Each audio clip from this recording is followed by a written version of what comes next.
Quand vous devez déterminer la probabilité d'une réunion d'événements, la première question à vous poser est: les événements qui constituent ma réunion sont-ils 2 à 2 incompatibles? Si tel est le cas, la probabilité de la réunion, qu'elle soit finie ou infinie, est égale à la somme des probabilités. Voyons maintenant comment déterminer la probabilité d'une réunion finie d'événements non forcément 2 à 2 incompatibles. La probabilité de A union B est la part occupée dans l'univers des possibles par A union B. Elle est donc égale à la part occupée par A dans l'univers des possibles, à savoir la probabilité de A, plus la part occupée par B dans l'univers des possibles, à savoir la probabilité de B. Mais arrivé là, on a compté 2 fois la part occupée par cette zone-là, qui est A inter B. Il faut donc retirer une fois la part occupée par A inter B dans oméga, à savoir la probabilité de A inter B. Voyons maintenant la formule pour la probabilité d'une réunion de 3 événements non forcément 2 à 2 incompatibles.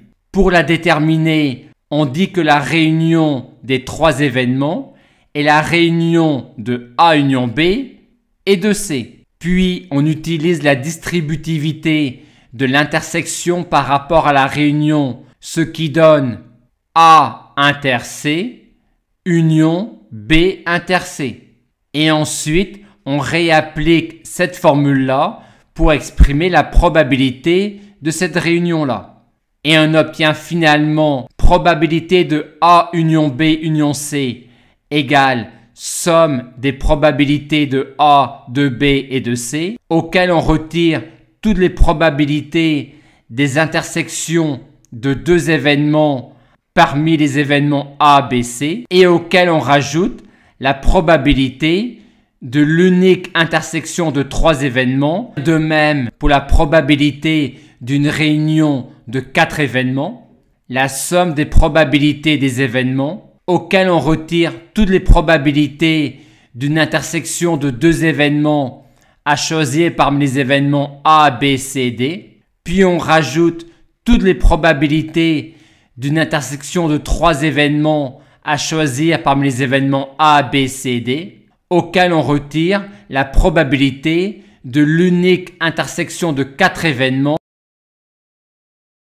Terminons avec la détermination de la probabilité d'une réunion infinie dénombrable d'événements non forcément 2 à 2 incompatibles. On rappelle que déterminer la probabilité d'une réunion infinie dénombrable d'événements 2 à 2 incompatibles ne pose aucun problème. Par contre, quand les événements ne sont pas 2 à 2 incompatibles, comment fait-on?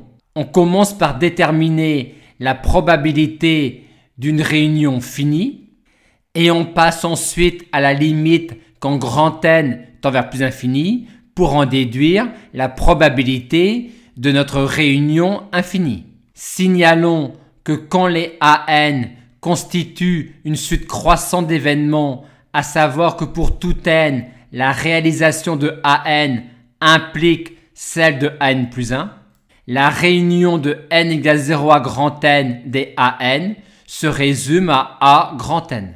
En conclusion, indiquons que la probabilité d'une réunion finie est toujours inférieure ou égale à la somme des probabilités et que l'on a le même résultat pour la probabilité d'une réunion infinie à condition que la somme infinie des probabilités existe.